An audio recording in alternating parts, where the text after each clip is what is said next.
صاحب النساء بیگم بنت محمد کارون عظیم النساء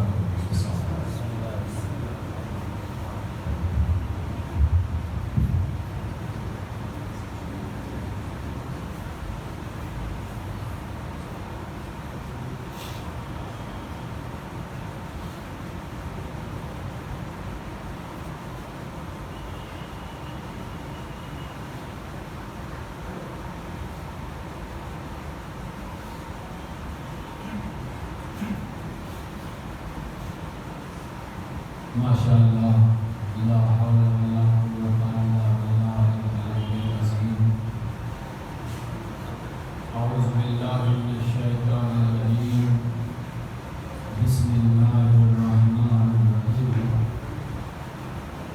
السلام علی عبد اللہ بن الحسین والطفل الرضیع المرمدی الصدیق المشرف من المسخر تبعه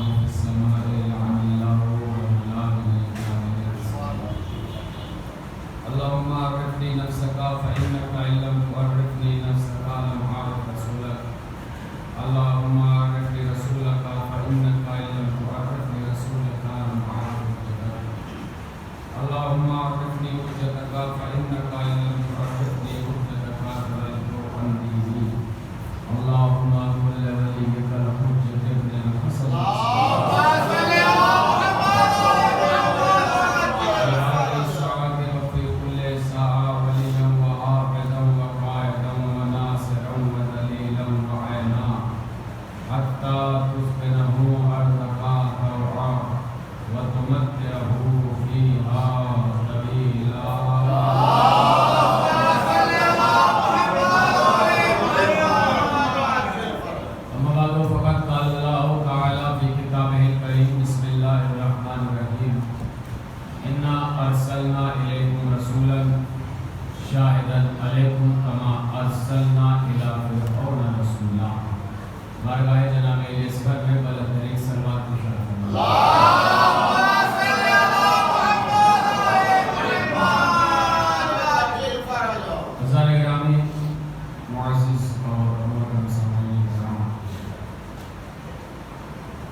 جو دور چل رہا ہے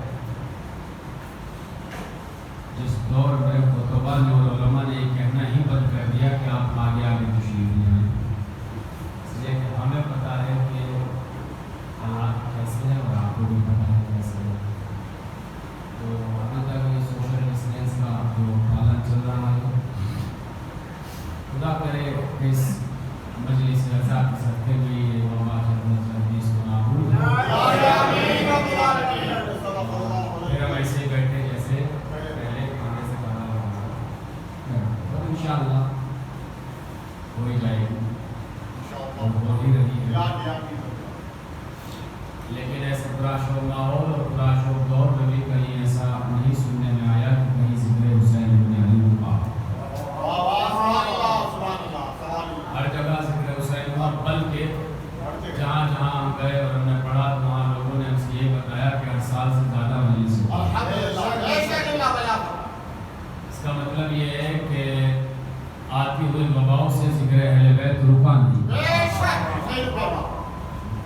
وباؤں سے ذکر اہل بیت یہ سارے ثواب کی مجلس ہے اور ماں کے سارے ثواب کی مجلس ہے. کسی کی زوجہ ہے، کسی کی ماں ہے، کسی کی بیٹی ہے، کیا ایک محترمہ کے سارے ثواب ہے. کسی کو ہے آیت میں نے بالکل الگ سے پڑھی ہے، لیکن وہ ایک چھوٹا سا خاکہ ہے عظمت ماں تک پہنچنے کے لیے اور اہمیت ماں سمجھنے کے لیے. تو جملہ بہت بعد میں کہنے والا تھا مگر میں کہہ دیتا ہوں تاکہ آپ آمادہ ہو جائیں. اللہ اپنے بندوں سے اتنی محبت رکھتا ہے کہ وہ اپنے بندوں کو کبھی تنہا چھوڑنا نہیں چاہتا. اللہ اپنے بندوں سے اتنی محبت کرتا ہے کہ کبھی وہ اپنے بندوں کو تنہا، لیکن کیونکہ وہ بدل نہیں رکھتا تھا اس لیے آ نہیں سکتا تھا. لیے اللہ نے انتظام بڑا پیارا اللہ نے ماں کی ممتا میں اپنی وحدانیت کی چھلکیاں ماں کی ممتا اپنی شان اپنی عظمت اپنی خلاقیت اپنی جلالت ہر اعتبار سے ماں دیکھو غصہ نہیں کرے گی مان بھی جائے گی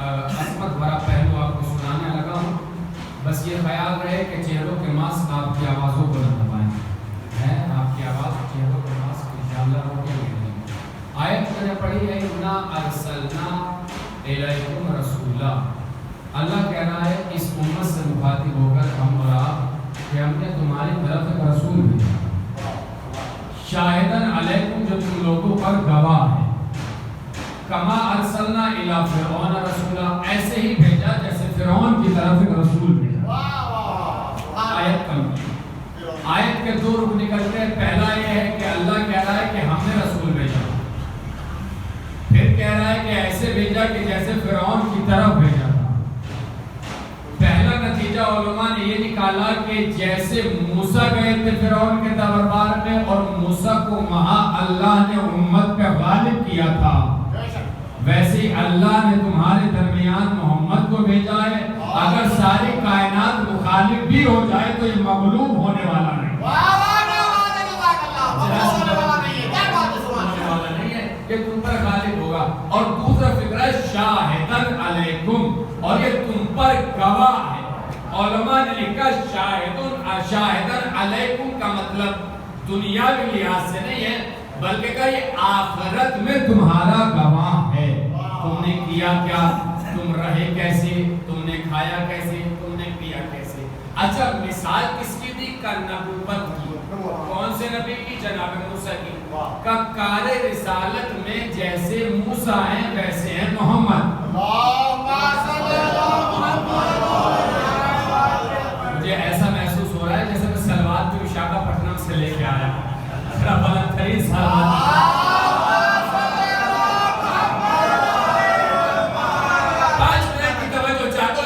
محسوس ہوں گے جیسے جناب موسیٰ سے تمثیل کی ہے موسیٰ سے تشبیہ کی ہے نبی کو اور اس لیے نہیں کہ موسیٰ جیسے ہے نبی نہیں بلکہ کار رسالت میں کام بتایا ہے کہ کیا کیا کام ہے اچھا موسیٰ کی کوالٹی دیکھیں آپ اللہ نے جناب موسیٰ کو 2 مرتبہ آگ میں ڈالا 2 مرتبہ آگ سے پالا پڑا ہے جناب موسیٰ ایک دنیا میں آتے ہی جیسے ہی آئے وہ دور جانتے ہیں نا جس دور میں چل رہا ہے کہ ایک بچہ پیدا ہوگا جو فرعون کے تختے کو الٹ دے گا تو ایسے میں جب فرعون کو پتا چلا کہ ایک بچہ پیدا ہوا ہے تو دیکھنے کے لیے جب مخبروں نے خبر دی تو آئے جناب موسیٰ کے گھر ماں نے کیا کیا بچے کو جلتے ہوئے تنور میں ڈال دیا بچہ جلا آخری آدمی تک چلا بچ گیا نا آئے دیکھ کے چلے گا چلتے ہوئے تنور کو دیکھا کہ تنور تو چل رہا ہے اگر چل رہا ہے تو اس کا مطلب یہ ہے کہ خالی ہے کوئی ہوگا نہیں اس میں ہوتا تو مر جائے لیکن وہی موسیٰ جب دربار میں آئے توجہ آخری آدمی تک جملہ رائے گا نہ جائے جب وہی موسیٰ دربار میں آئے منظر بدل گیا جب موسیٰ نے فرعون کے تماچا مارا فرعون کو لگا کہ مجھے یہی بچہ لگ رہا ہے کہ جو میں تخت حکومت بارشان نبوت ایک نبی کے تماچے سے اپنی حکومت کا خوف آ گیا ایک تماچے کا کہیں یہی تو نہیں ہے اب کیا ہوا کیا بھائی بچہ ہے ادھر فرعون کی سوچا بیٹھ پڑا نہیں آسیہ بنت مزاحم کرنے نہیں بچہ ہے تو میں امتحان لیا ایک طرف میرے جواہرات رکھے ایک طرف آگ رکھے اور بچے کی فطرت یہ ہے کہ وہ زیادہ چمکنے والی چیزوں کی طرف اسپیڈ سے بڑھتا ہے آگ ہیرو سے زیادہ چمکتی ہے انگار ہیرو سے زیادہ چمکتی ہے اب موسیٰ نے فوراً ہاتھ بڑھایا کدھر بڑھایا ہے سب سنا ہوا ہے پر نتیجہ لیجئے گا کدھر بڑھایا آگ کی طرف ہاتھ کیا ہوا جل گیا گھر میں بنایا چلا ہاتھ چلا مگر اللہ نے کمال کر دیا موسیٰ سے کہا موسیٰ اگر تمہارا ہاتھ چلا ہے تو گھبرانا نہیں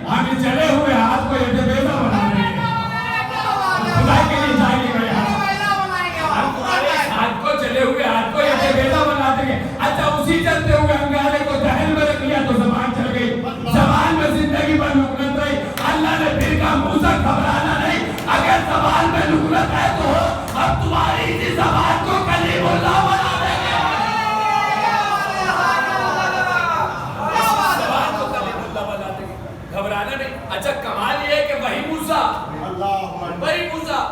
مگر ایک بار آگ نے جلایا، ایک بار آگ نے بچایا. وہی جب جناب ابراہیم کو نمرود کی آگ میں ڈالا گیا تو آگ شعلے بھڑک رہے تھے، مگر جیسے ہی آئے ختم، گلزار پھول ختم. وہ بھی نبی، یہ بھی نبی، پورے مجمع کی توجہ، ماتا گانا ہے پورے مجمع کی توجہ. یہ بھی نبی وہ بھی نبی. میں نے کہا پروردگار جناب ابراہیم کا تو میں ذکر ہی نہیں کرتا، میں تو ایک ہی نبی پہ اٹکا ہوا ہوں. ایک بار جلا دیتا ہے، ایک بار بچا لیتا ہے. کیا ہے؟ یا تو دونوں بار جلاتا ہے یا دونوں بار بچاتا. پروردگار نے کہا یہ نہ دیکھو کہ جلا رہا ہوں یا آگ گلزار ہو رہی ہے بچ رہا، بلکہ یہ دیکھو کہ مقصد کامیاب ہوا یا نہیں. خدائی کے لیے ساتھیے گا، یہ نہ دیکھو کہ جلایا ہے یا بچایا ہے، یہ دیکھو کہ مقصد کامیاب ہوا یا نہیں. اب اگر ذہن میں چہروں کی مجلس نہ ہو تو آخری آدمی تک توجہ، نتیجہ دینے لگا. کیا آواز آئی؟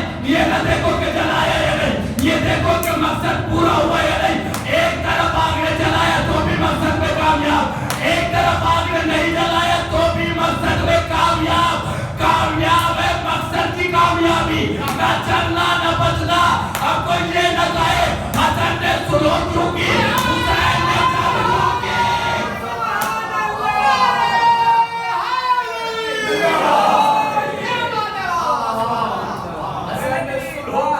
حسین نے جنگ کیوں کی؟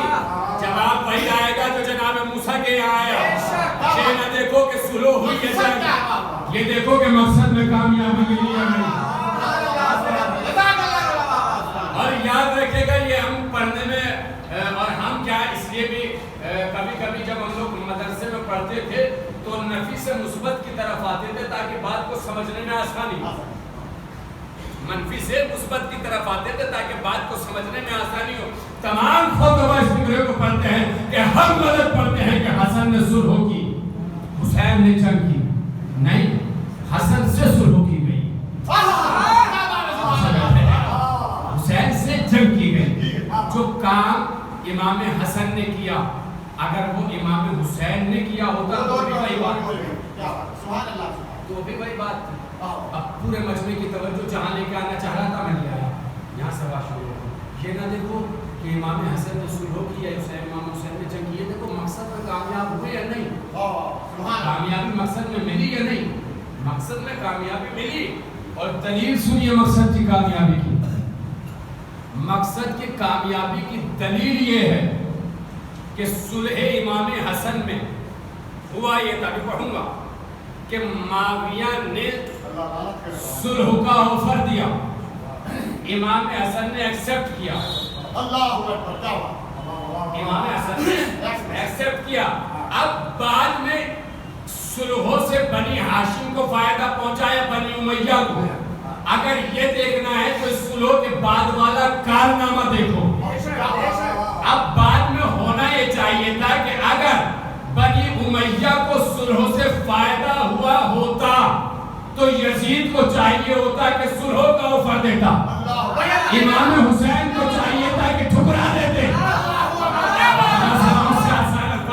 امام یزید کو چاہیے تھا کہ صلحوں کا آفر دیتا اگر اسے فائدہ ہوا ہوتا، اور امام حسین کو چاہیے تھا ٹھکرا دیتے. مگر ہوا کیا؟ امام حسین نے صلحوں کا آفر دیا، یزید نے صلحوں سے انکار کر دیا. یزید کا انکار یہ چیخ چیخ کے کہہ رہا ہے ارے باپ نقصان اٹھا چکا ہے. ایک سلوات پڑھے ہیں باپ.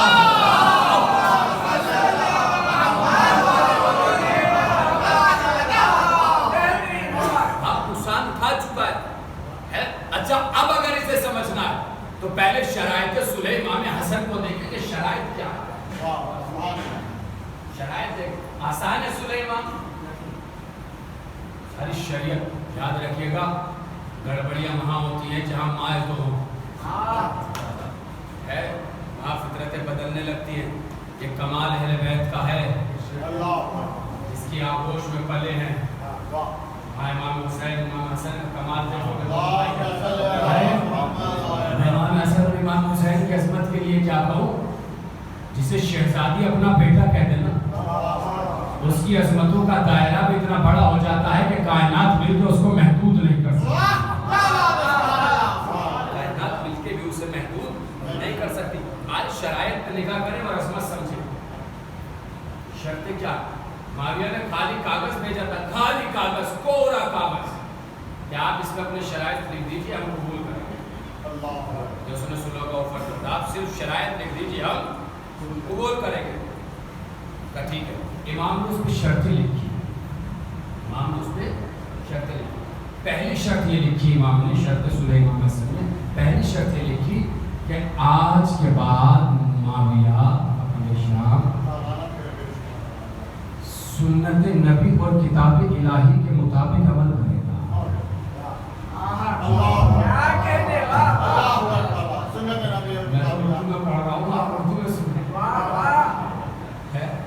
کیا پہلی شرط ہے، کیا پہلی شرط کیا ہے؟ آج کے بعد معاویہ فقیر شام کیا کرے گا؟ سنت نبی اور کتاب الہی پر عمل کرے گا۔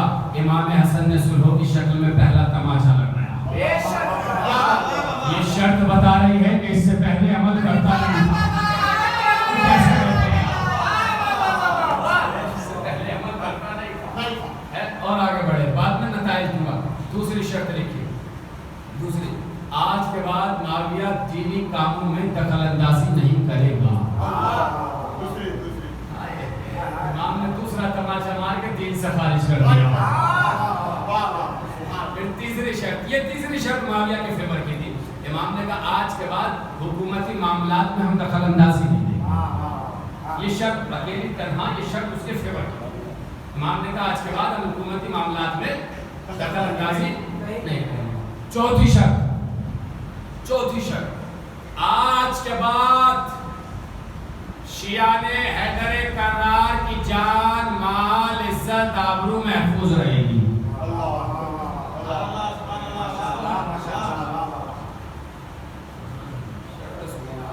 آج کے بعد شیعہ نے حیدر کرار کی جان، مال، عزت، آبرو محفوظ رہے گی۔ پانچویں شرط، پانچویں شرط، ابھی تک جو ممبروں سے علی پہ سب و شتم ہو رہا ہے میرے بابا پہ، آج سے وہ بند کیا جائے۔ چھٹی شرط، فارس اور اہواز کا مال خراج ہمیں دیا جائے۔ ساتویں شرط، اگر معاویہ مر جاتا ہے تو حکومت امام حسن کی طرف پلٹ جائے، اور اگر پہلے امام حسن دنیا سے چلے جاتے ہیں تو حکومت امام حسین کو ملے۔ شرطیں سن لی آپ نے، یاد ہے شرطیں؟ اب نتائج لیجئے گا اور لطف اندوز ہوئیے گا۔ پہلی شرط کیا ہے؟ آج کے بعد کتاب الہی اور سنت نبی پہ عمل کرے گا۔ پہلا تماشا لگایا، بتا دیا کہ اب سے پہلے نہ کبھی اس نے عمل کیا تھا اور نہ اس کے بعد کیا۔ پہلی شرط مکمل مسلسل اس نے پامال کی۔ دوسری شرط یہ ہے کہ دینی معاملات میں دخل اندازی نہیں کرے گا۔ امام نے دوسرا تماشا لگا کے بتایا کہ ہر حاکم کو حکومتی معاملات میں بولنے کا حق ہوگا، مگر دین کے معاملات میں بولنے کا حق نہیں ہے۔ دین کے معاملات میں بولنے کا حق اسے ہی ہے جو سنت نبی پہ عمل کرے، کتاب الہی پہ اور کتاب الہی پہ عمل کرے۔ اور تیسری شرط کیا ہے؟ میں حکومتی معاملات میں دخل اندازی نہیں کروں گا۔ اب پورے مجمع کی توجہ خدا کے لیے جائے گا۔ چوتھی شرط بڑی کامیاب شرط ہے۔ امام نے کہا آج کے بعد شیعہ نے حیدر کرار کی جان، مال، عزت، آبرو محفوظ رہے گی۔ آپ نے غور نہیں کیا، میں پھر دوہرا رہا ہوں، شیعہ نے حیدر کرار، شیعہ نے حیدر کرار، شیعہ نے حیدر کرار، شیعہ نے حیدر کرار، خدا کے لیے جائے گا، شیعہ نے حیدر کرار۔ ارے تو چولا آ گئے ہو کہہ رہے، ارے شیعہ دے گا، یہ تو ایران کے صفوی دور کی حکومتوں کی پیداوار ہے، یہ تو ابن سبا کے زمانے میں ہے، یہ تو 400 سال پرانے ہیں، یہ 600 سال پرانے ہیں۔ تو جب شیعہ تھے نہیں تو حسن نے کہا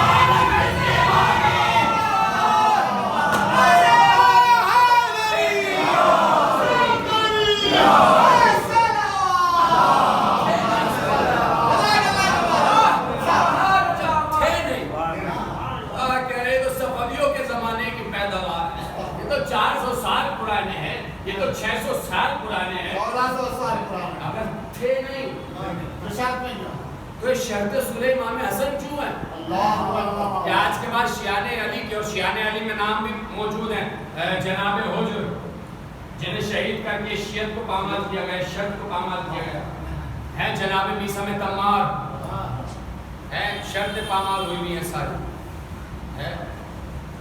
پھر پورے مجمع کی توجہ، پورے مجمع کی توجہ تھے نہیں، اس کا مطلب یہ ہے کہ ہم لوگ حادثاتی قوم نہیں۔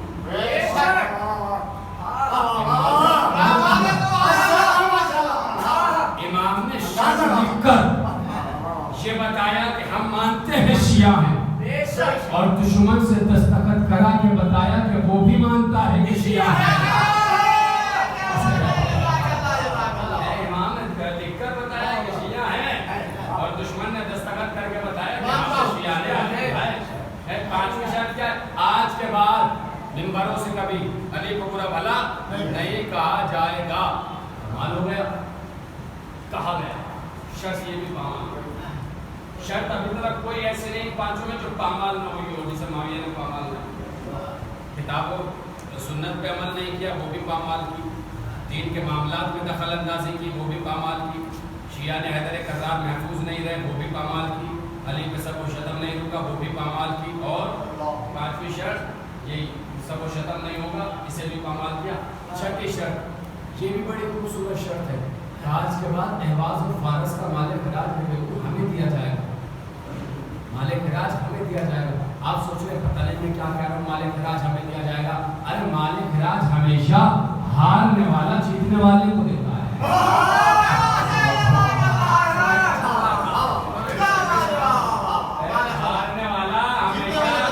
جیتنے والے کو دیتا ہے۔ اس نے اس پہ بھی دستخط کیے اور دستخط کر کے بتایا میں ہار گیا، یہ جیت گئے۔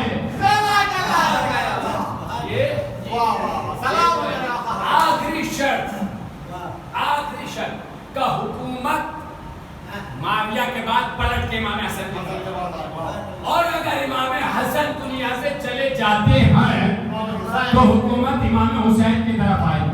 امام حسن کی شہادت ہوئی 50 ہجری میں۔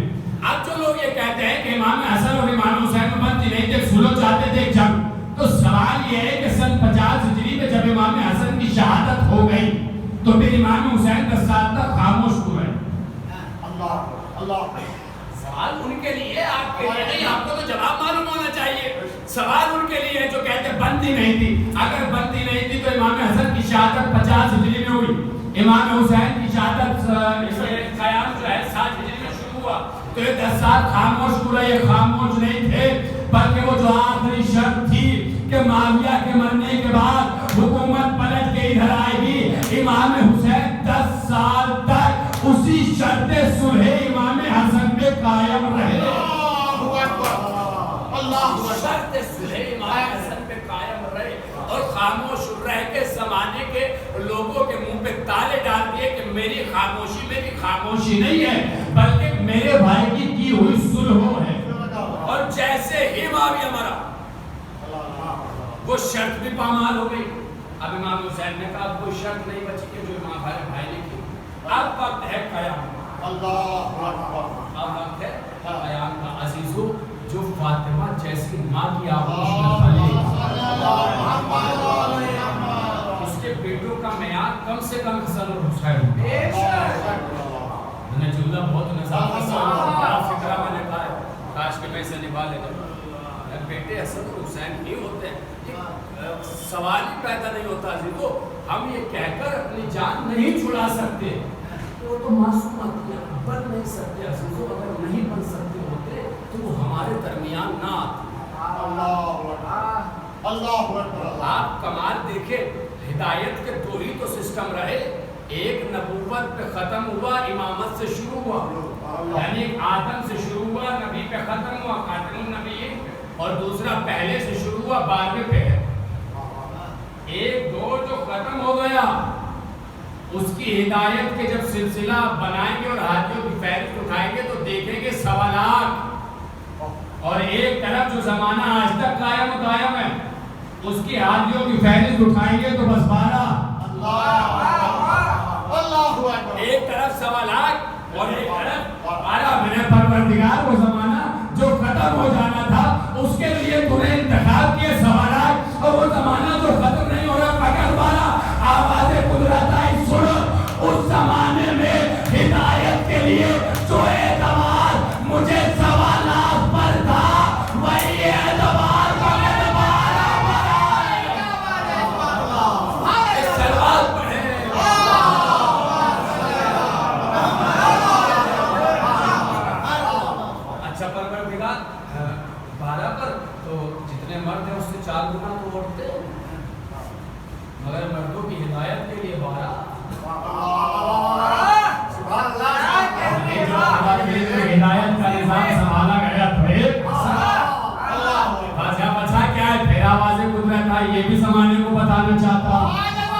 کہ جو اعتبار مجھے 12 پر ہے وہ اعتبار بدلے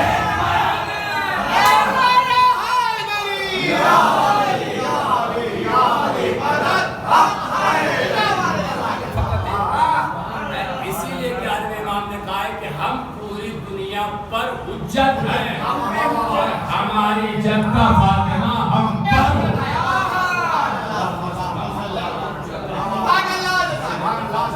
ہم پہ حجت ہے. اب جس کی آغوش کے پروندے پرور اسیسوں کو فکرہ ہو نا بڑا خوبصورت فکرہ ہے. یاد رکھیے گا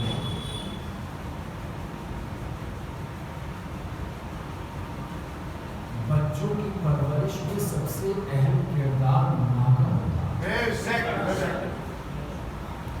اگر بچوں کی پرورش میں سب سے اہم کردار ماں کا نہ ہوتا تو علی کبھی یہ نہ کہتے کہ بہادر خاندان تلاش کرو.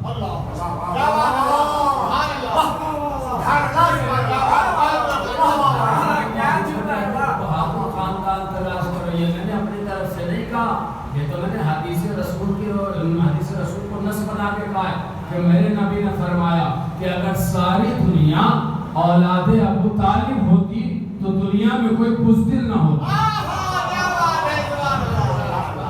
ساری دنیا اگر اولاد ابو طالب ہوتی تو دنیا میں کوئی بزدل نہ ہوتا.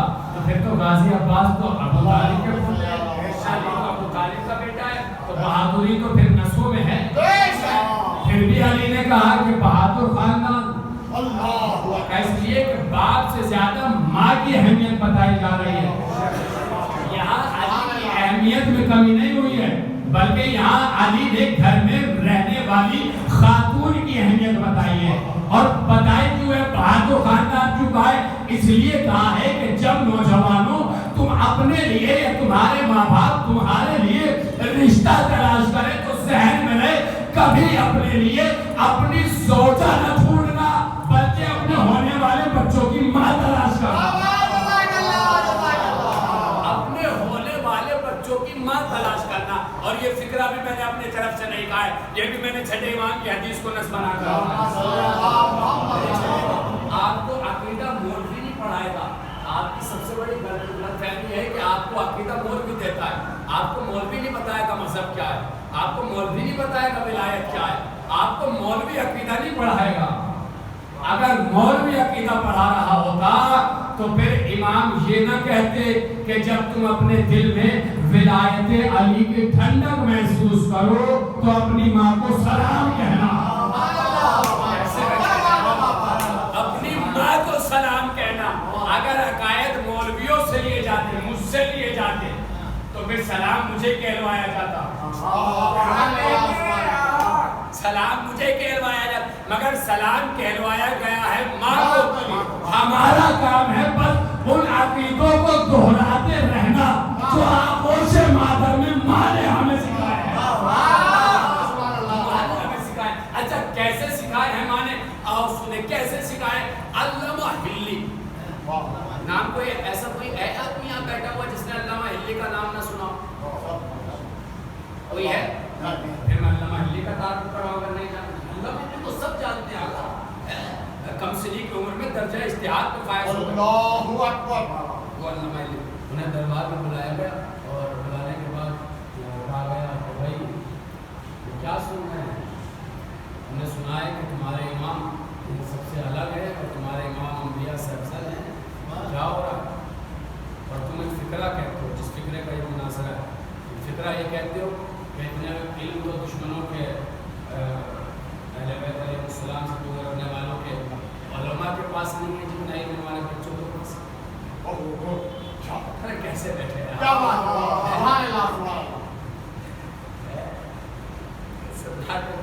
میرا فکرہ کوئی ہے علامہ ہلی کا ہے. میرا ہوتا تو آپ کنفیوز ہو جاتا ہے. اتنا تو دشمنوں کے علماء پہ نہیں ہے اتنا ہمارے بچوں پہ ہے. یہ کہتے ہو بچے بالکل. دلیل کیا ہے؟ دلیل کیا ہوتی؟ بلا لو سارے علماء کو. اللہ اکبر. بلا لو سارے علماء کو. ہنسیے گا اس لیے کہ آپ ہنس کے ڈانٹ دیتے. میں چاہتا ہوں تھوڑا بول کے بھی ڈانٹ. کہنے لگے بلائیے. کہا جی ٹھیک ہے. ایک طرف علماء, ایک طرف ننھے ننھے بچوں کو بلایا گیا. کون؟ اور یاد رکھیے گا یہ نتیجہ بھی ہے اور یہ درس بھی ہے, یہ پیغام بھی ہے. کون کہ اللہ نے اپنے بچوں کو بلایا, ادھر بلایا گیا. سب سے پوچھا گیا علماء سے بتائیں آپ کے امام کس نے ہے؟ کسی نے کہا 4, کسی نے کہا 6, کسی نے کہا 8, کسی نے کہا 12, کسی نے کہا 12. اللہ نے سب کو ایک ایک کاغذ دے دیا. آپ نے اپنے اماموں کے نام لکھو, اپنے اماموں کے نام لکھو. 12 کا اب سب نے بیٹھ کے لکھنا شروع کیے. جتنوں نے لکھے سب نے الگ. اول تو 12 لکھ نہیں پائے, جس نے 12 لکھ بھی دیے سب کے الگ. کسی کا الگ, کسی کا الگ, کسی نے الگ, کسی نے الگ, کسی نے الگ, کسی نے الگ, سب کے پڑھ گئے. تو الگ الگ ہے سب کے امام. کہا لوگوں کو دیکھ لیا ان کے بڑوں کو, آؤ ہمارے بچوں کو دیکھ رہا. بچوں کو بلائے, سب کو ایک ایک کاغذ دیا اور دینے کے بعد کہا بچوں چلو اماموں کے نام لکھو. سب نے لکھ دیے 12 اماموں کے نام. پہلا یہ, دوسرا یہ, تیسرا یہ, چوتھا یہ. خدا کی قسم دربار میں علامہ ہلی نے دلیل قائم کر دی کہ یاد رکھنا قوم تشیع کے وہی بچے کامیاب ہیں جن کی ماں نے انہیں آغوش میں مارا.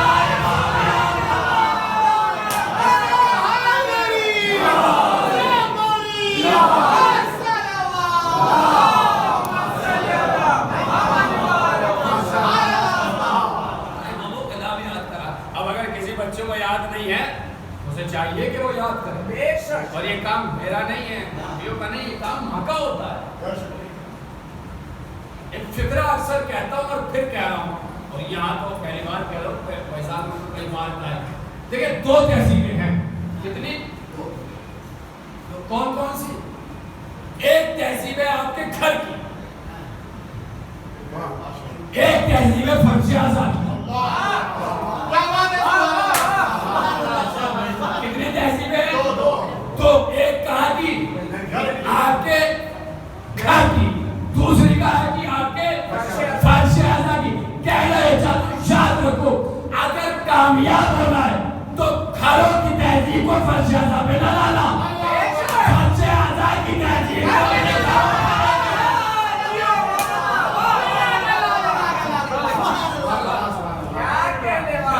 تہذیب کو اپنے گھر لے.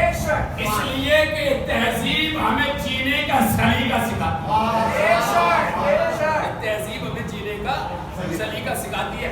اگر یہ جملہ اس لیے کہا کہ اگر گھروں کی تہذیب یہاں آئے گی تو فساد ہوگا. اگر گھروں کی تہذیب یہاں آئے گی تو فساد ہوگا, اور اگر یہاں کی تہذیب گھروں کو جائے گی تو گھر آباد ہوگا. یہاں کی تہذیب گھروں کو جائے گی تو گھر آباد ہوگا, کبھی فساد نہیں ہوگا. ہمیں یہاں کی تہذیب کو اٹھا کے گھر لے کے جانا ہے. یہاں کی تہذیب کیا؟ یہاں کی تہذیب یہ ہے کہ بچے بڑے کے سامنے بولتے نہیں.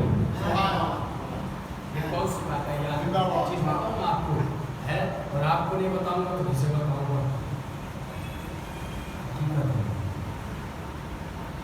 کچھ جو مجھ سے کہا پانی مجلس میں, ظاہر سی بات ہے پانی مجلس میں کہا عجیب ہے.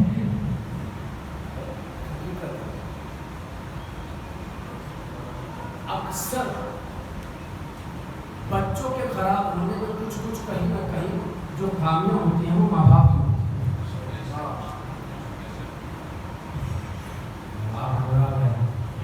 اکثر کہیں نہ کہیں بچوں کے خراب ہونے کی وجہ ان کے ماں باپ ہوتے ہیں. وجہ کیا ہے؟ جس کو ہم نے باپ کو زندگی میں مسلح پہ نہیں دیکھا, وہ آ کے ہم سے کہہ رہا ہے کہ میرا بچہ نماز میں نہیں آتا. وہ آ کے کہہ رہا ہے کہ میرا بچہ نماز میں نہیں آتا, جیسے سمجھائیے کہ وہ نماز میں آئے. میرے بھائی زندگی میں کبھی آپ مسلح پہ آئے ہو تو وہ مسلح پہ آئے.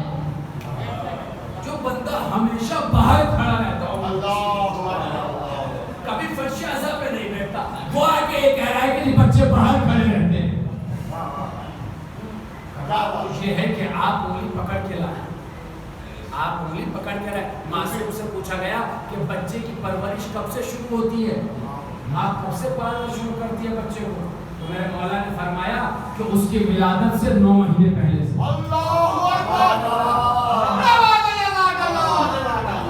بچوں کے حقوق ہے بات ہے 9 مہینے پہلے سے. یعنی ادھر شکم میں بچہ بننا شروع ہوا, ماں باپ نے اسے پالنا شروع کر دیا. اب ماں باپ کی پرورش ہو رہی ہے, ابھی سے بچوں کو پالنا, ابھی شکم میں ہے, دنیا میں آیا نہیں ہے, ابھی اسے پروان چڑھانا شروع کر دیا. کہ یہ اس کی پرورش ہو رہی ہے. ہماری وجہ کیا ہے؟ ہم اپنے بچوں کو اکثر یہ کہہ کے چھوڑ دیتے ہیں کہ بلا ابھی چھوٹا ہے. پوچھو کسی سے آپ کہ بھئی آپ کیا بنانا چاہتے ہیں اپنے بچوں کو؟ کہ بلا تو 6ٹھی کلاس میں ہائی اسکول کر لے تو سوچے گا. غلط؟ اچھا غلط ہو تو آپ کو پتا ہے, آپ کے یہاں رہتا ہوں, آپ مجھے بتائیے گا ہے یا نہیں. کہیں سے سنا ہے میں نے بھائی کیا بنانا چاہتے ہیں آپ؟ کہ بلا جو بنے گا بن جائے گا, تو 8ویں میں ہائی اسکول کر لے تو پھر سوچے گا. آپ ہائی اسکول میں پہنچتے پہنچتے بچہ آپ کے ہاتھ سے چلا جاتا ہے. ہائی اسکول تک پہنچتے پہنچتے بچہ آپ کے ہاتھ سے چلا جاتا ہے. اس لیے کہ ہائی اسکول تک پہنچتے پہنچتے تقریباً کم ہو گئی 17 سے 18 برس اس کی عمر ہو چکی ہوگی, وہ آپ کے ہاتھ سے نکل چکا ہوتا ہے. اور آج کل کے ماڈرن زمانے میں ہائی اسکول بہت اہمیت رکھتا ہے. کس اعتبار سے اہمیت رکھتا ہے؟ پڑھائی کے اعتبار سے اہمیت نہیں رکھتا ہے, لحاظ سے اور ترقی یافتہ زمانے کے اعتبار سے ہائی اسکول تک پہنچتے پہنچتے لڑکا بہت ایکٹیو ہو جاتا ہے. آپ نے کبھی ایک چیز پہ غور کیا؟ میں نے غور کیا ہے, میں نے یہ دیکھا ہے کہ جس کے گھر میں ایک IPS یا ایک IS ہو, سب لوگ پڑھنے لگتے ہیں. بیٹے, بھتیجے, بیٹیاں, چوپ. کہا جی قبلہ یہ دیکھ رہے ڈاکٹر ہے, ان کے داماد بھی ڈاکٹر, ان کا بیٹا بھی ڈاکٹر, ان کی بیٹی بھی ڈاکٹر. اچھا کیا ہے؟ ان کے گھر کا کلچر وہی بنا ہے. اب وہ جانتے ہیں کہ ہم نے جو مہارت اور جو فیلڈ تیار کی تھی, اب ہم اسے اپنے بچوں کو آرام سے چلا سکتے ہیں. تو ابتدا سے لے کر اس کی مینٹل ایسے اس کو مینٹلی اس طریقے سے پریپیئر اور اس طریقے سے تیار کرتے ہیں کہ جب وہ منزل عروج پر پہنچتا ہے تو اس کے ذہن میں وہی رہتا ہے کہ جو اسے بننا ہو, جو اسے بننا ہو. تو اگر ہم چاہتے ہیں کہ ہماری قوم کے نوجوان, اور یاد رکھیے گا یہ بھی ایک حقیقت ہے اور کڑوا سچ ہے, پہلے مسجدوں اور رضاخانوں کو بزرگ سنبھالتے تھے. لوگ یہ کہہ دیتے ہیں نا ہم سے کہ نوجوان بکھر رہے ہیں اور یہ ہو رہا ہے, یہ ہو رہا ہے. آپ اپنے یہاں غور کیجیے گا کہ پہلے بزرگ سنبھالتے تھے. رضاخانوں کی چابیاں بزرگوں کے ہاتھ میں, مسجدوں کی کنجیاں بزرگوں کے ہاتھ میں, صبح کی اذان بزرگوں کے ہاتھ میں. لیکن اب اکثر و بیشتر جگہ دیکھا گیا ہے کہ ساری چیزیں نوجوان سنبھال رہے ہیں. بلکہ بزرگوں کو صدارت کی کرسی پہ بٹھا کے کہہ دیا جاتا ہے کہ آپ بتاتے رہیے کرنا کیا ہے. کرنے کے لیے ہم تیار ہیں, سارے نوجوان کر رہے ہیں. پہلے بزرگ کم زیادہ ہوتے تھے مجلس میں, اب نوجوان زیادہ ہوتے تھے. پہلے بزرگ صفوں میں زیادہ ہوتے رہتے, اب نوجوان زیادہ. وجہ کیا ہے؟ وجہ پسندیس یہ ہے کہ جو زمانے تک بزرگوں نے محنتیں کی ہے نا, وہ محنت جوان ہو گئی.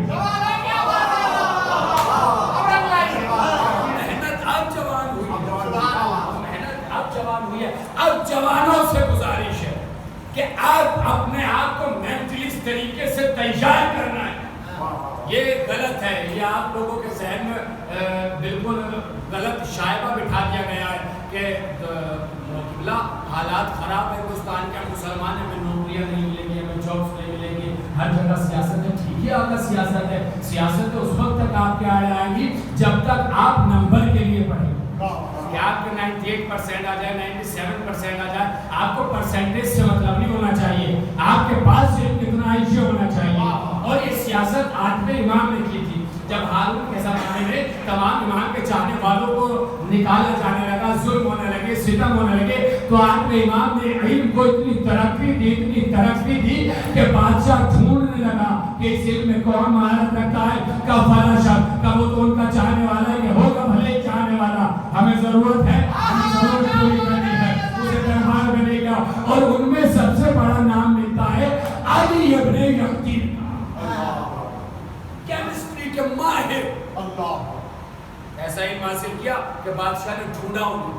اور وہ امام کے پاس آیا, ہاتھ جوڑ کے بولا اجازت ہے چلے جاؤ جاب پر؟ امام نے کہا چلے جاؤ، مگر اس وقت تک نوکری پہ رہنا جب تک تمہاری نوکری شیعت کو فائدہ پہنچاتی رہے۔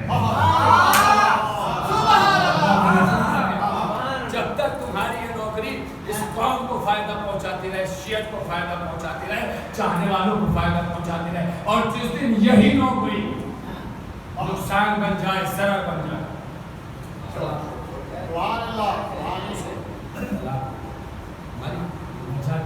یہ ماں باپ کے حق ہے۔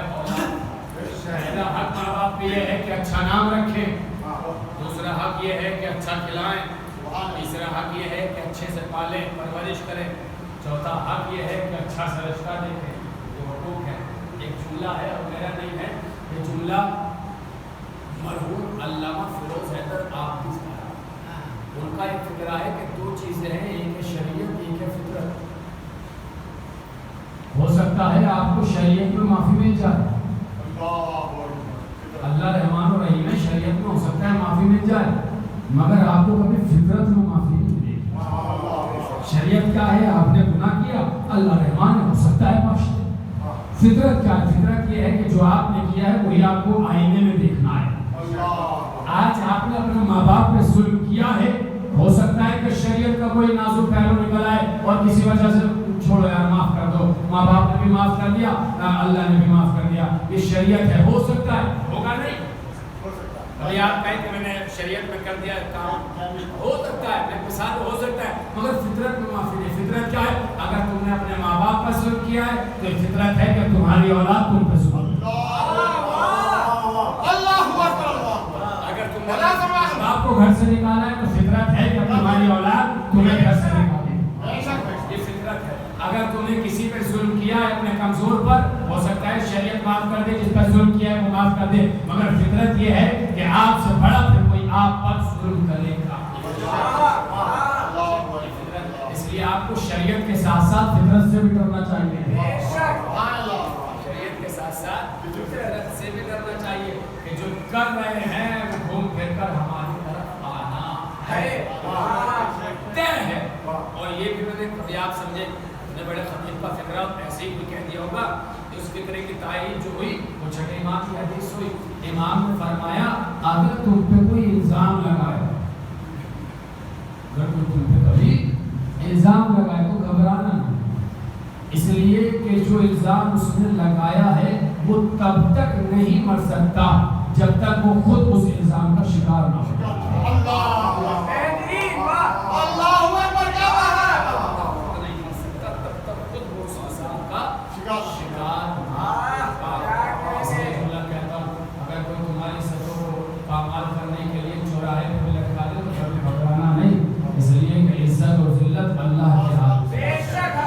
اللہ عزت دیتے اسے سارا عملہ مل کے بھی ذلیل نہیں کر سکتا، اور جسے اللہ ذلیل کر دے پوری کائنات مل کر بھی عزت نہیں دے سکتا۔ معاشرے کو بنانا ایسا، یہ چہلم، یہ سویم، یہ تسبیح، یہ بیسوا، یہ ہمارے دل کی تسلی کے لیے، اور اس لیے ہے کہ ہمیں پتہ ہے کہ اس سے اچھا ہمارے پاس سارا کچھ ہے، مگر ان مجلسوں سے جو واجبات ہیں وہ ادا نہیں ہوتے۔ ختم ہو رہی ہے بات، یہ سارے ثواب کے مجلس ہیں، باقی سارے ثواب کی ایسا نہیں ہے کہ مجلس سے کرائی تو جو واجبات معافی تھے وہ ادا ہو گئے۔ مجلس فاتحہ، اصحار، قرآن، یہ ساری چیزیں اس کے گناہوں میں کمی کرے گی، اس کے عذاب کو بخشوائے گی، اس پہ اللہ کی رحمت کا دروازہ کھلے گا، مگر جو واجبات اس پہ تھے اور وہ واجبات لے کے مر گیا، وہ واجبات اس وقت تک ادا نہیں ہوں گے جب تک کہ وہ اولاد ان واجبات کو ادا نہیں کرے۔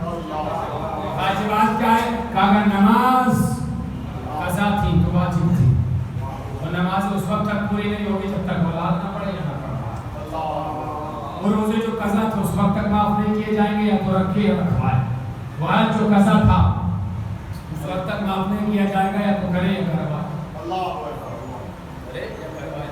اور دو چیزیں ہیں عزیزو، دو چیزیں ہیں، ایک ہے معاشرے کا قرض، ایک ہے اللہ کا قرض۔ اللہ کے قرض ہی کو قضا کہتے ہیں۔ معاشرے میں جو قرض ہے ہو سکتا ہے کہ آپ کی اولاد چکا دے، مگر آپ سے گزارش گزارش یہ ہے کہ مرنے سے پہلے اللہ کا قرض نہ رکھنا. کہہ گئے اور آپ سن کے رہ گئے. ہو سکتا ہے کہ آپ مثال کے طور پہ آپ میں سے کسی کا میرے اوپر قرض ہے, تو ہو سکتا ہے میرا باپ, میرا بھائی, میرا باپ چکا دے, مگر وہ قرض جو اللہ کا ہے اس کا کوئی بھروسہ نہیں کہ کوئی چکائے یا نہیں چکائے. تو ہمیں اس دنیا میں یہ چاہیے کہ ہم مرنے سے پہلے اللہ کا قرض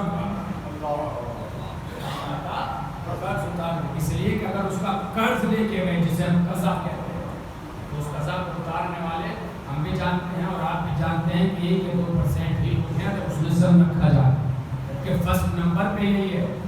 فرسٹ نمبر پہ یہی ہے کہ آپ مجلسوں کے ساتھ ساتھ ان قضاؤں کو پورا کریں. لیکن دنیا ہے چیز میں اب میں چونکہ نوجوان اس لیے اپنی بات کر رہا ہوں, بعد میں بزرگ مجھے سمجھائیں گے اس پہلے کو لے کر. لوگ یہ کہتے ہیں نا کہ دنیا میں کچھ نہیں رکھا, دنیا میں کچھ نہیں رکھا, کچھ رکھا ہے دنیا میں. اگر دنیا میں دولت کی کوئی قدر نہ ہوتی تو جناب خدیجہ کی دولت کا ذکر نہ ہوتا. خوب کماؤ یار, اور جو آپ سے کہنے کے اور یہ بات وہی کہتا ہے کہ دولت سے کوئی فائدہ نہیں ہے, جس کے پاس ہوتی بہت ہے.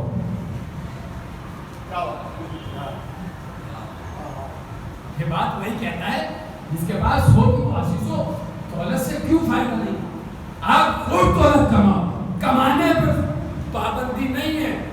شریعت نے اور اسلام نے کہیں پہ کمانے پہ پابندی نہیں لگائی. اگر کمانے پہ پابندی لگائی ہوتی تو اللہ نے 2 ہاتھ نہ دیے ہوتے. اللہ نے کمانے پہ پابندی نہیں لگائی ہے, اللہ نے حرام کمانے پہ پابندی لگائی.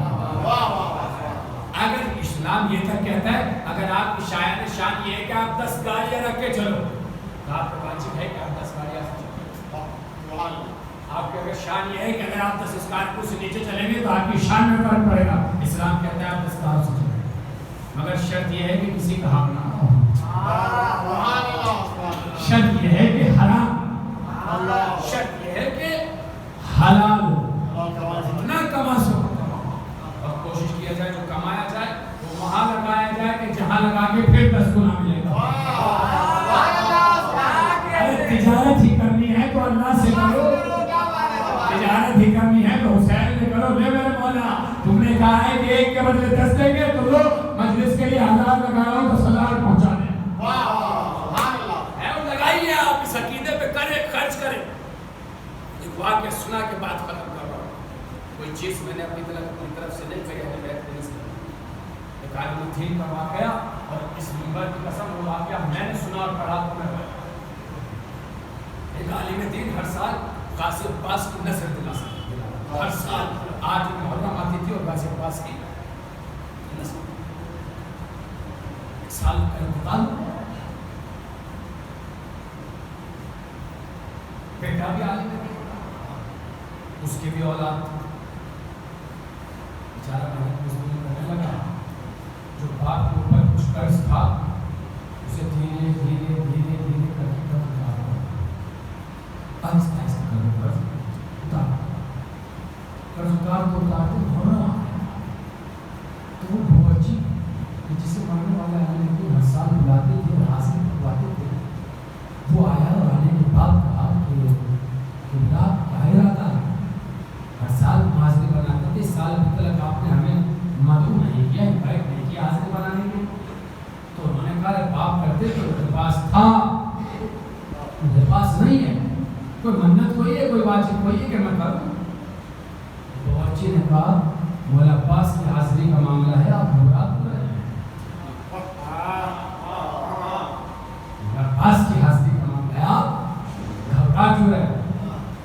بیوی نے بھی پھر اقرار کیا, اصرار کیا, پوچھا کیا اس سال حاضری کیا.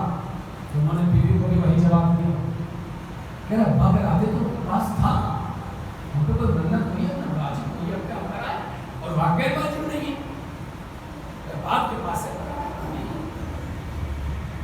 اس کی سوچا نے بھی یہی فکر کہا کہ مولا عباس کے نظر کا معاملہ ہے, اتنا گھبرا کیوں رہے. عجیب و غریب بات ہے یار, ایک بچی اور ایک عام عورت کا عقیدہ میں غازی عباس کی نسل کو لے کر میں تو عالی ہوتی ہوں, تو عالی ہوتی, اس کا احساس جا رہا.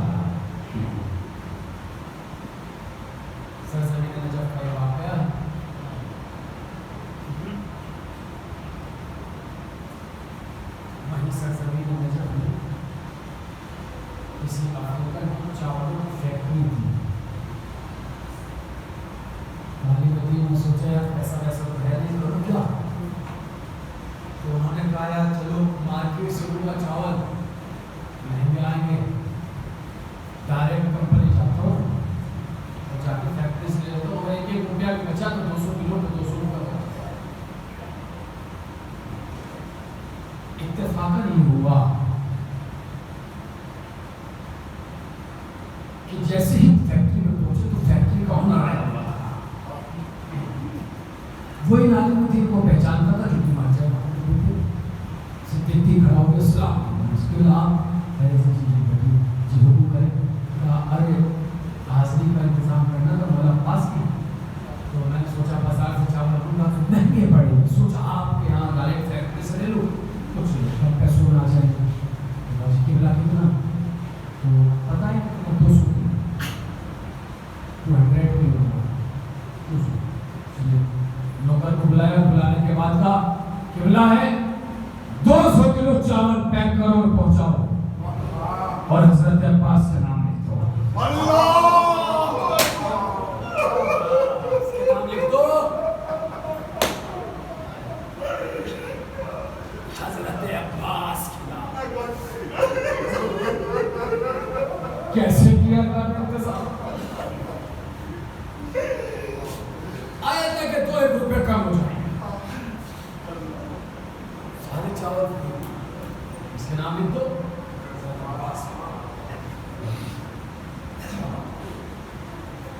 چھت پہ نظر بنتی تھی,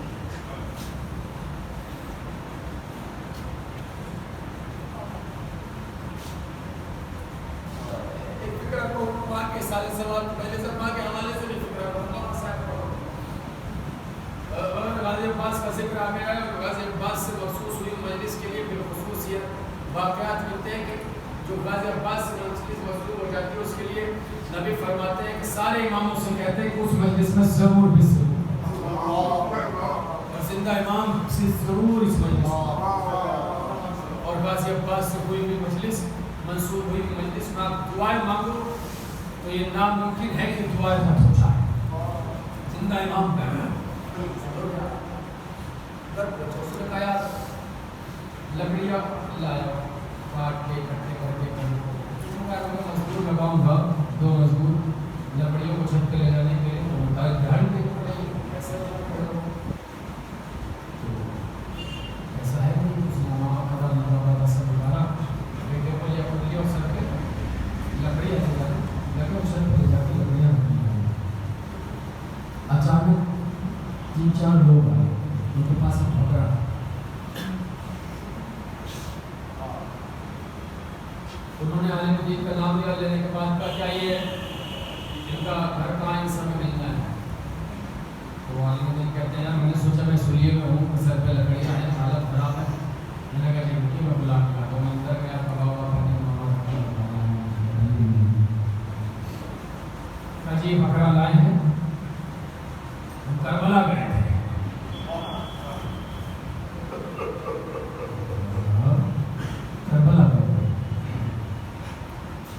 کربلا میں ہر سال ہی نظر کے لیے بکرا لے کے جاتے تھے. اس سال بھی گئے تو وہاں کچھ لوگ ملے, اور ملنے کے بعد کہا یہاں تمہارے اس بکرے کی ضرورت نہیں ہے, اس کی ضرورت نجف میں ہے, فلاں عالم دین کے گھر وہاں پہ. کہتے بس ہم فوراً واپس آ گئے, پوچھتے پاچھتے آپ کے گھر آئے ہیں, یہ لیجیے یہ غازی عباس کے نظر. انہوں نے بکرا لیا, جیب سے ایک لفافہ نکالا, یہ کیا ہے؟ جی جب یہ بنے گا تو اس کا مسالہ آئے گا, جو سامان آتے ہیں وہ مسالے, ہلدی, دھنیا, مرچ جو بھی آتے ہیں وہ بھی تو آئے گا, وہ کیا فری میں آ جائے گا؟ اس کے یہ رکھو. اب باورچی کا جملہ سنو. باورچی نے عالم دین سے کہا قبلہ میں نے یہ سوچا تھا کہ حالات مناسب ہے اس سال تو آپ کے یہاں فری کھانا پکاؤں گا, مگر کیونکہ مولا عباس نے انتظام کر دیا تو آپ کا بھی انتظام ہو گیا, میرا بھی انتظام.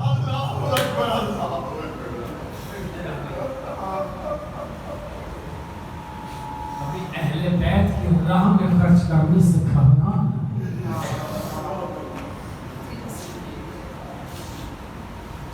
گھروں میں چھوڑی ہوئی دولت گھروں میں دفن ہو جاتی ہے، مگر رضا خانوں میں چھوڑی ہوئی دولت زندگی بھر باقی ہوتی ہے۔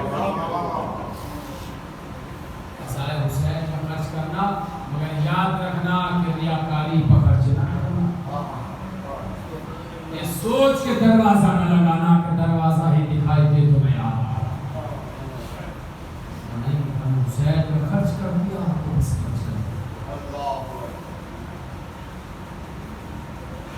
اندازہ لگاؤ کیا ہے عباس،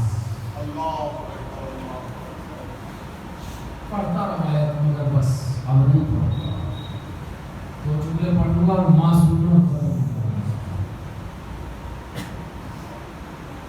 جب حسین پڑھتے رخصت کھڑنے سے نکلے، اسقفا وفا کے نہیں پڑھا تو امام نے کہا اس کو جنا کیا تم مجھے بھی آپ نے رکھنا چھوڑ جب مجھے میری آخری منزل تک پہنچ جائے گا سر چھپا دیا، دیکھا تو 4 سال کی بچی قدموں سے لپٹ کے کہہ رہی ہے میرے بابا کو اس لیے کہ جو گیا ہے وہ ابھی تک واپس نہیں آیا۔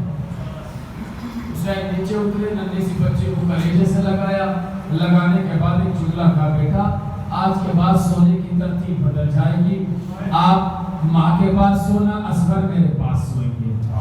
اصل میں فقرہ اس لیے پڑھنا تھا کہ اس کے بعد ایک فقرہ پڑھنا ہے، آج کے بعد آپ ماں کے پاس سونا، اصغر میرے پاس سوئیں گے۔ میں نے ہاتھوں کو جوڑ کے امام سے کہا بات کربلا مولا اصغر تو آپ کے پاس سو گئے نا، مگر سکینہ تو زندان میں تنہا ہے۔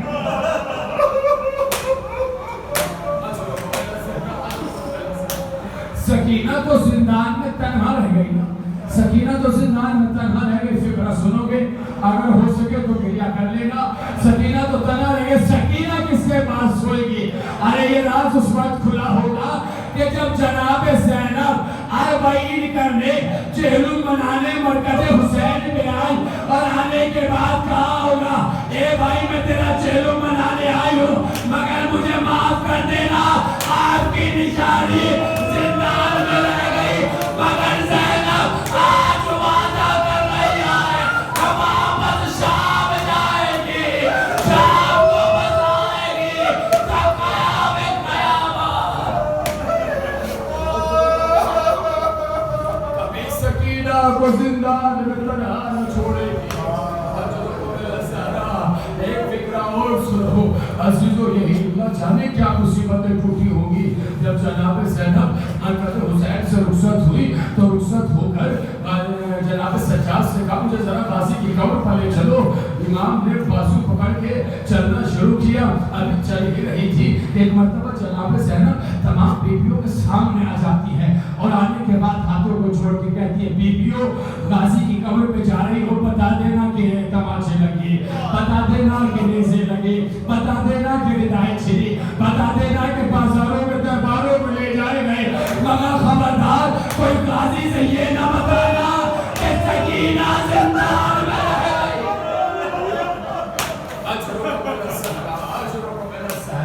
یہ نہ بتانا کہ سکینہ زندان میں رہ گئی، قبر غازی پہ آئی، قبر سے رخصت ہوئی۔ لو عزیزو اب سنو ماں کسے کہتے ہیں، آسان ہے ماں ہونا، سنو کہ بس فکرہ سنو اور محفوظ کر لینا، رو لینا اس فکر کا خدا کے لیے۔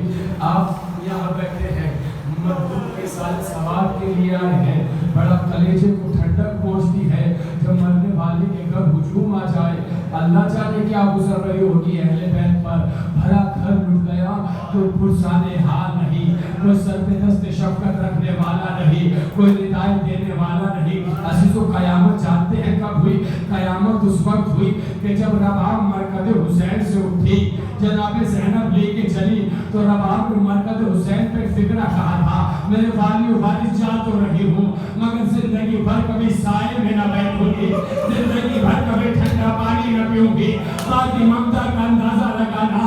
لو رباب چلی گئی، سال گزرتا رہا، فکرے کہتے ہیں کہ جناب رباب کے چہروں پر جھریاں پڑنے لگی، بال سفید ہونے لگے۔ ایک دن جناب زینب نے کہا بیٹا سجاد آپ کی ماں کا یہ حال ہم سے دیکھا نہیں جاتا، ارے ذرا رباب سے کہو کہ سائے میں آ جائے۔ لو عزیز و امام نے ہاتھوں کو چھوڑا، اما ذرا سائے میں چلے۔